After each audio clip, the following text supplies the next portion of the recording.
PNSO in the glory days gave us a really diverse offering of animals and released models at about the same frequency as Haolonggood does today.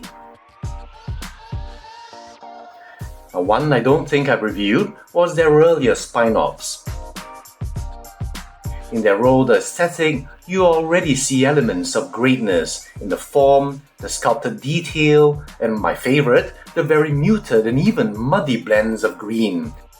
But look at how smooth they are.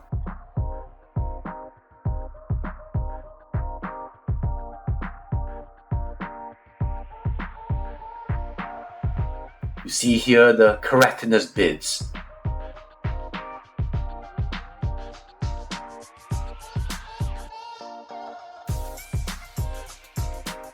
The frill, and even the back of the frill are painted with a real artistry I've never seen in safari or collectae. You can see detail here in the back.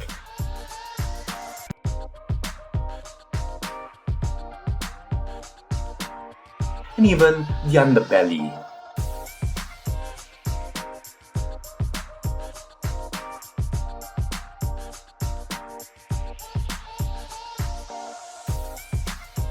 The Makyra ceratops is a small one, and in general, the paint tabs are nice, especially the fades and the horns.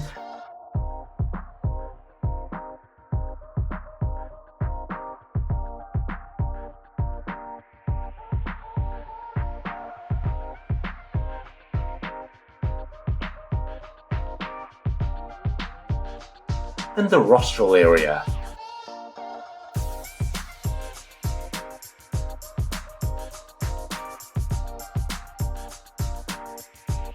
Some of these squiggles tend to be too stark and floaty, but otherwise it's still nice. The thing I really don't like are these two eye spots, which look like they were drawn in by a child. Otherwise, the form and the sculpt are quite pleasing. Then the two bruisers, Pachyrhinosaurus and Sinoceratops. Now these could almost be the dino versions of the twins Mudflap and Skids. Very similar in size, and you see that the aesthetic and the sculpting and the paint tabs in the head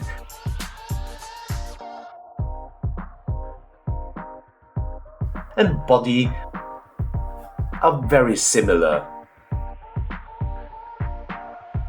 Two impressive offerings, and this is still the favorite Pachyrhinosaurus I have. And going into PNSO's more modern aesthetic, we have for the centrosaurines, the Syrachosaurus and the namesake of the clade, Centrosaurus. And both sport the new finer integument. While the Syrachosaurus has a nice subtle application of paint on the body, the Centrosaurus looks really muddy and depressing. And from the front, you can see that the frill in the Centrosaurus is decently faded, with natural-looking horns. But in the Syrachosaurus, there's something a bit too plasticky about the horns. It's a pity, given how important Centrosaurus is and how iconic Syrachosaurus is, still important ones to have.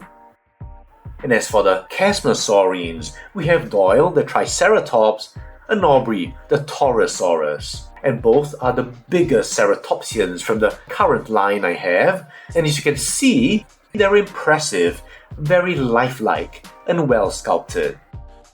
Doyle is painted rather dully, and I wish that more could have been done in the frill.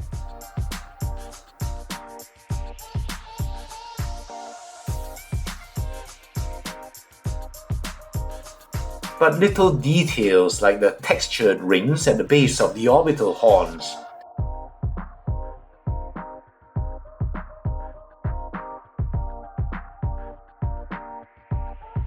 and the differently sized scales,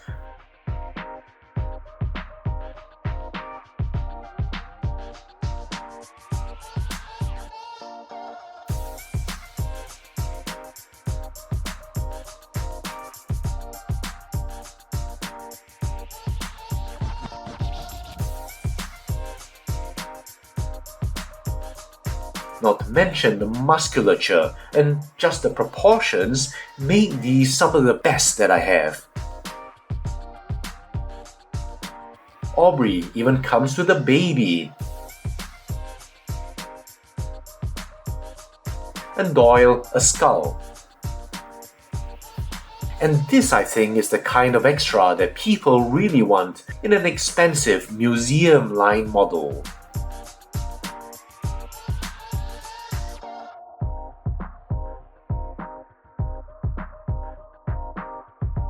And finally, we have Haolonggood, which I consider the new collectee, in that they've given us so many herbivores we've long wanted or didn't know we wanted.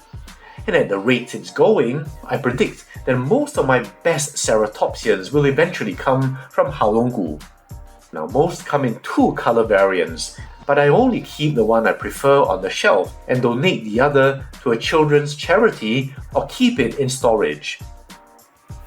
Now first, we have the Ceratops, I believe their first offering in their resurgence. And here you see that despite the rougher texture and the wrinkling, what showed real promise for me was a paint application I just wouldn't expect for the low price. Not just in the horns, the snout, but also down here in the sides, the arms,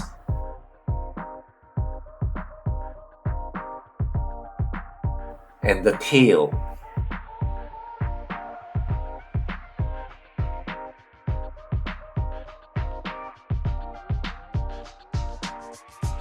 Next is a long-awaited, long-overdue Panther ceratops. Now, why no one has bothered to make a good one in recent years, I can't say, but here you see that characteristically long frill. The scalation is about the same size as the Nasuto, but because of the large model, it looks very fine still. There are a few things I don't like, the saddest being the huge size. It's about 1:20 for an average size estimate. And even taking it to be Titanoceratops, it's about 1:31. A few issues with the frill, but also it's missing the characteristic humped appearance. Otherwise, given the size, the textured detail can be said to still be very fine, and as my only Pentaceratops, I'm happy to have it. I should mention they have a Pachyrhinosaurus, which for some reason I've just liked less and less with time, especially against Brian Mills here, and so it's not on the shelf. Now we come to the ones that got away, or got lost in the mail. First is the Chasmosaurines. Now, I like little 1:35 dinosaurs. They're not just cute, but any nice detail and paint tabs feel magnified at the small size. Haolonggood offers 2 color variants for most of its models, and usually, as I said, I display only one. But here, I couldn't decide since I love both equally. I think it's just the cuteness of their face that does it. The usually boring brown-based one is actually more an orangey look. And with these stripes, have that tiger motif that I love. And with the blue in the crest sitting above that cute little face, just wins me over. And as for the very dark, almost black, now black's my favorite color and a daring choice away from Haolonggood's usual palette. And then the contrast of this badass color above that adorable face that just steals this cold heart. So both are on display. The size and the face is so cute, I might even get a third one and have it repainted in Doraemon colors. Then there's the Sinoceratops, and there was really just one choice. This beautiful blend of colors, something that reminds me a bit of the mineralized look in the GR Toys collab Carcharodontosaurus. Now just look at that beautiful form. and then that very fine and minute detail. On a smaller sized model, this size scalation would be wonderful, but on a larger one, makes it extremely realistic. Look at how they've painted the keratin. I just don't like this part, and I wish a nice wash would blend everything together. Plus a few other models I would paint out, the nails on digits 4 and 5, but otherwise just beautiful. And finally, there's the Chasmosaurus, and I've reviewed this recently. And I love green in such a muted presentation with that beige. And this is an example of how Haolonggood could still do greens but without the same old white stripes with the orange tail tip. Such a pleasing model.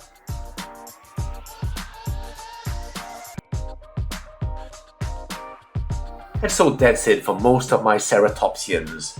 And as for presentation, there are a few ways I could do this. The most obvious one I thought of was following a cladogram just for Ceratopsia. Now the first issue is you'll have gaping holes since some genera models don't exist or which you want nothing to do with. A second issue is that researchers you like may only focus on either the centrosaurines, the chasmosaurines, or even just a special subgroup within each, so you'll necessarily be mixing cladograms. There are many other ways, but in the end, I decided I preferred to arrange by brand. I really like the idea of progression of standards, and it's easier to decide where to place a new model coming in without extensive rearranging.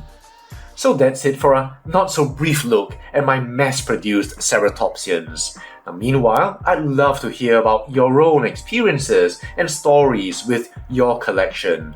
What Ceratopsians mean to you, which of your favorites so far, or just really anything Marginocephalian. And if you're also a content creator, consider putting up a related video and hashtag it with Marginocephalian May, Hornhead Week, or Marginocephalian Week. If you're still here, thanks for watching to the end, and I'll see you in the next video.